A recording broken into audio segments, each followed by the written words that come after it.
Hi, third grade. This is your religion video for Tuesday the 31st. Today we are going to work on our next resurrection egg. It's our 7th egg.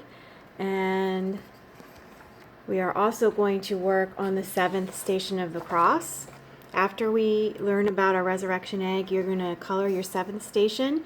And then in your language arts notebook, you are going to answer the Stations of the Cross question of the day, which is, what would you have said if you were in the crowd watching Jesus fall with his heavy cross? What would you have said to try and help or encourage Jesus on his difficult journey up the hill? Okay? So you're going to reflect on that, and then you're going to write your answer in your language arts notebook under the Stations of the Cross section that we started. Okay?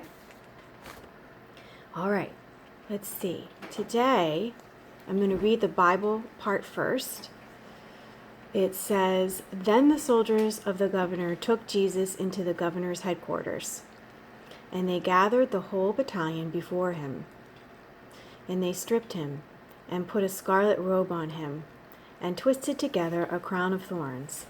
They put it on his head, and put a reed in his right hand.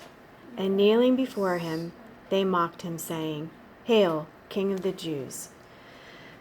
So we talked about this a little bit when we were working on the Mysteries of the Rosary, and we talked about how first the guards had physically hurt Jesus, and then this is the part where they sort of mentally hurt him too, and they're mocking him and putting a reed in his hand like it's a scepter, like he's a king, and the scarlet robe like he's the king of the Jews, and the crown of thorns is actually hurting him, and they're mocking him and making fun of him, saying, "Look at you, you're not so great now, king of the Jews," right?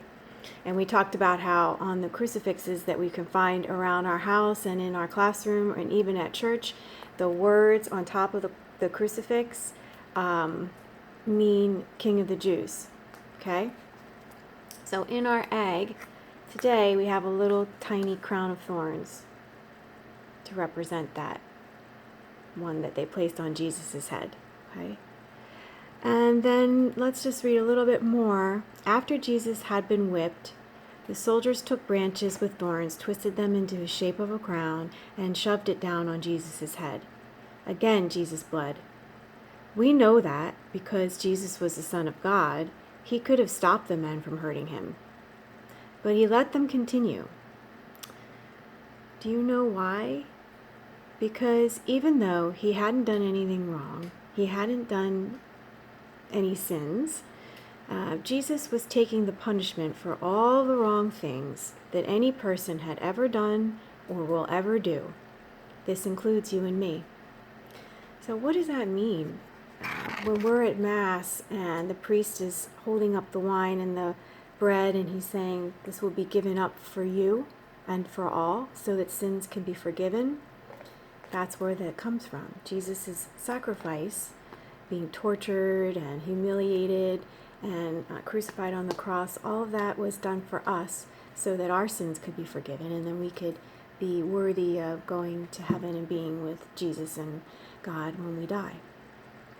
Okay, so that's your resurrection lesson for today. Reflect on the Stations of the Cross and write your answer in your notebook. And that is it for now. I'll see you next time.